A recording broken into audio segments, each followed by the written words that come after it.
let us move on to the next important topic, and that is the terror destroyed Douglas's social life.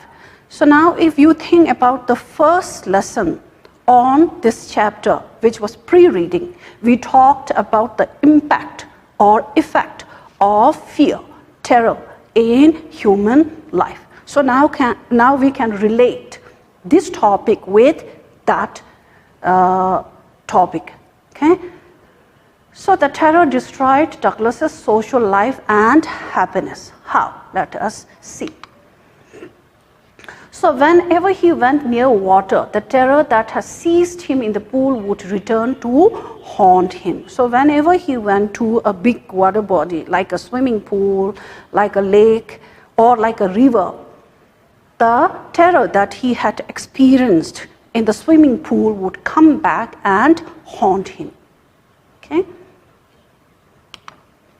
The fear paralyzed him. Even thinking about the fear that he had experienced would make him motionless. His limbs, again legs and the hands, would go limp, motionless at the thought of the experience that he had at the swimming pool that day. So that was a very deep impact on his life.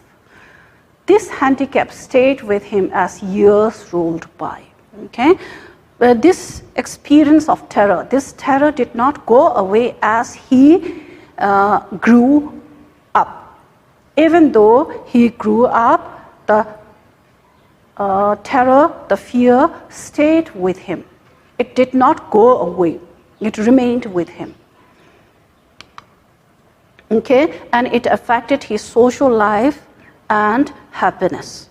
Let us see how it affected his both social life and happiness. Okay, so it ruined his fishing trips. So there are many beautiful activities that we can enjoy which are related to water, like fishing. So whenever his friends suggest him to go for a fishing, which is very interesting for boys, young boys, he could not go, okay, because he was completely terrorized by the thought of water. So it ruined his fishing trips. He would never go, or even if he goes with his friends, he would not enjoy it. What are the other interesting activities that are related to water?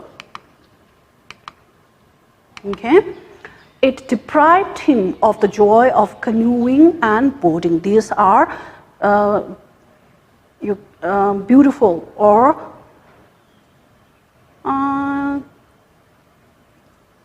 good activities, joyful activities that young boys can enjoy together. But it deprived the joy of canoeing and boating. It here means the terror. Okay? He could not go to the river for canoeing or boating, and maybe even he could not go for cruising. Okay? And the joy of swimming was also gone. He could not enjoy swimming. In a hot summer days, young boys and girls would enjoy swimming. Okay? But the narrator could not enjoy it because of the fear of the water. So the fear totally destroyed Douglas's social life as well as happiness. Social life because he could not enjoy all these things with his friends. Okay, so because of that, now Douglas wants to enjoy these things like others. So what did he do? Douglas's attempt to overcome the terror. Okay, so he is not ready to give up on his life. Okay, he knows that he also wants to enjoy all these beautiful experiences with his friends, like his friends. And he thought and realized that it is very important for him to overcome that fear to enjoy all this. And so he had a strong determination marked his mind. He was a strongly determined person. He had a strong determination to overcome this fear so that he could also lead a normal life like his friends. So because of that, this topic is important. Douglas's attempt to overcome the terror. He wants to try. He does not want to give up. Okay? So what did he do? Finally, he decided to learn swimming from an instructor. Okay? He thought and then realized that for him to learn to overcome the overcome the fear, it is important for him to come in contact with water. To come in contact with water, he needs to learn swimming well, swim well. Okay? Become a confident swimmer. To become a confident swimmer, he realized that it is important for him to have somebody to help him give the proper instructions. So what did he decide? What did he decide to do is he hired an instructor to give him instructions in swimming or to give him swimming lessons. So I would say this is a very good decision, wise decision for him.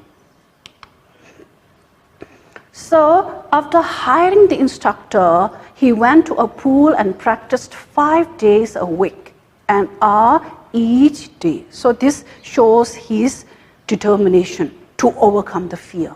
Okay? Sometimes we decide something, do it for few days and then give up. But he was not that kind of a person. He was a very determined person. So he went to the swimming pool 5 days a week and practiced 1 hour every day. Okay? So he was persistent. Determination and persistence overcome many obstacles in our lives. Okay? So there is a saying in English, perseverance and determinations make mountains out of a molehill. Okay? So he was like that. Okay? We can say he wanted to practice that saying. Okay? And he practiced hard every day with the instructor. So what was the strategy that the instructor used to help him learn swimming? Okay, so the instructor put a belt around his waist, and then a rope went around Douglas's, through a pulley. The instructor put a belt with a rope around Douglas, okay, and this rope went through a pulley. You can see the pulley up there, and the instructor held one end of the rope and made Douglas move in the water so that Douglas would feel comfortable and secure and safe. Okay, so that is what the instructor did to give him confidence. Okay, so each time the instructor relaxed his hold on the rope and Douglas went under, some of the old terror returned and froze his legs. So as I told you, the instructor was holding one end of the rope. As the instructor released the rope, the narrator would again feel the same old terror that seized him in the swimming pool long time ago, and again it froze his legs. His legs would go numb. It took 3 months for him to get over this fear. So you see, he was persistent and he persistently practiced swimming in the pool. And the fear remained him for 3 months, even with the instructor. Then the instructor taught him to breathe while swimming. So after the narrator learned to move in the water and gained a little bit of confidence to go into the water, the instructor taught him to breathe in the the pool while swimming, breathing. Okay. Next, he taught to move his legs. Next, he taught how to move his legs so that he can propel forward. Thus, piece by piece, bit by bit, he built a swimmer out of Douglas. Here he refers to the instructor. Bit by bit, piece by piece, step by step, the swimming instructor made Douglas a good swimmer. Okay, so now he has learned swimming well, but now it is important for him to see whether he could actually go into the water and swim without the fear. Okay, so again with this we come to that important topic, and we have the writing assignment. How did fear destroy the narrator's social life and happiness? An important question. What tells us that Douglas was determined to overcome his fear? This is again an extremely important question because the whole message is here. Okay, so with determination we can do anything. With determination and perseverance we can do anything. Okay, we can overcome any obstacle in our life. That is what Douglas wants to say through this lesson, or in this lesson. How did the instructor build a swimmer out of Douglas? Okay, the next topic, important topic, is the narrator's skepticism and joy. So till now we have learned about his struggle to learn swimming, and by hiring a swimming instructor he was able to learn good swimming. Now he could swim well, but still there is a bit of doubt in his mind whether he could swim alone without the instructor or not. So there is a lingering skepticism in his mind. Okay, so the narrator was overjoyed to learn swimming, but wondered if he could swim alone without the instructor's support. Okay, so again this is important. Still he is not so comfortable. Even though he has learned, he has become a good swimmer, he is still not very confident and comfortable to swim alone. So what did he do?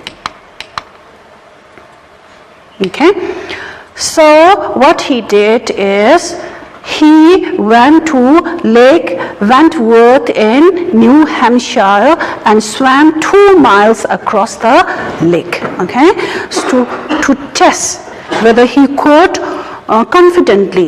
comfortably swim without the instructor all alone. He went to a big lake all alone and swam 2 miles across the lake. Okay, so when Douglas was in the middle of the lake, he put his face under the water and saw nothing but bottomless water. Okay, so again he tested whether he still has that lingering fear or not by putting his face under the water like he had experienced in the swimming pool, and opened his eyes to look around. Like the first experience when he was 10 years old at the swimming pool, he saw nothing but water. The old sensation came back to haunt him, but this time Douglas was strong. Okay, he felt the same fear of water coming to him, but this time he was stronger. He is more confident. The knowledge that he could swim has filled him with confidence to fight the fear.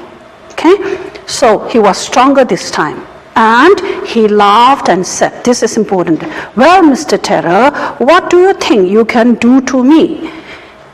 This is what he said. Okay, he was emotionally stronger. Now he was not afraid of water. So what did he say or do? He laughed out of confidence and joy. And what did he say? "Well, Mr. Terror."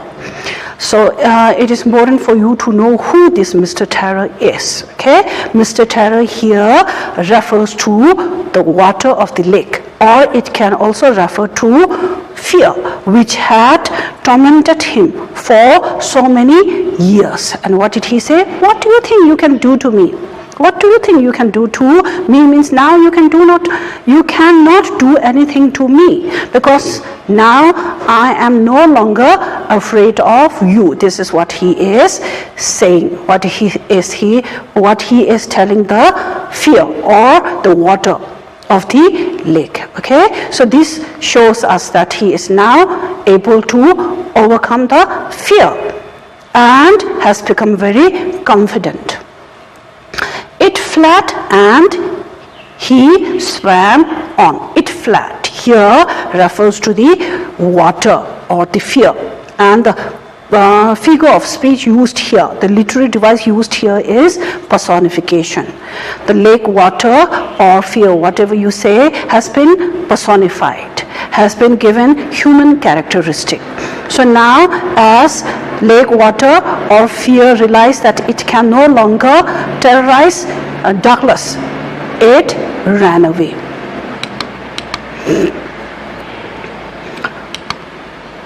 Yet he had some residual doubts. He is now quite confident, but still there is a little, you can say, residual means remains of doubt in his mind.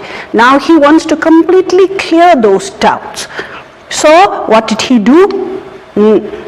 At his first opportunity, he went to warm lake, swam to the other shore and came back. He went to another lake, maybe a bigger lake, and what did he do? He swam to the other side of the shore and then swam back, came back. Okay, what did this prove? This proves that now he is fully confident and comfortable. Okay, so he was thrilled with joy as he had conquered his fear. Okay, so he was filled with excitement and joy to learn that now finally he was able to conquer his fear of water. Now he has become completely successful in becoming a confident swimmer. So what did he do? He same here. He was thrilled with joy as he had conquered his fear. And what did he do? He quoted Roosevelt, the 32nd President of United States of America. Okay, the experience had a deep meaning for him. It has a very deep meaning for him. So because of that, he quoted Roosevelt. And what is that quote? The quote is, all we have to fear is the fear itself. This was said by Roosevelt. He thought this is very applicable to him. All we have to fear is the fear itself. What does this mean? Roosevelt meant to say that fear is the only obstacle in our life that prevents us from doing anything useful or successful in our life. If we are able to overcome that fear, then we can do many things in life. So it is the fear that stops us from doing anything. So if you remember the first lesson on pre-reading, we talked about the impacts of fear, okay, in our life. So same here. He quoted Roosevelt's words because it has a deep meaning for him. Why does it have a deep meaning for him? Because the fear had till now stopped him from enjoying many beautiful activities related to water, and he was never able to enjoy any outing with his friends. So because of that, he quoted Roosevelt. Okay, because he had experienced death and terror, it could produce his will to live somehow grew in intensity. So it has a deep meaning because he had experienced a near death incident at the swimming pool, and the fear it produced had destroyed his social life and happiness, and somehow with his determination and perseverance he was able to overcome that fear, and his will to live grew in intensity, okay. And what the writer wants to emphasize is that determination and perseverance is very important in our life to do anything or overcome any struggle in life. There is a saying in English, determination and perseverance makes mountain out of a molehill. So if you have these two qualities, then you can do anything. Nothing is impossible. So this is what the writer wants to tell us through this lesson. So with this we come to the end of this lesson. Okay, and your writing assignment is, how did Douglas finally overcome his terror? Explain the line, all we have to fear is the fear itself.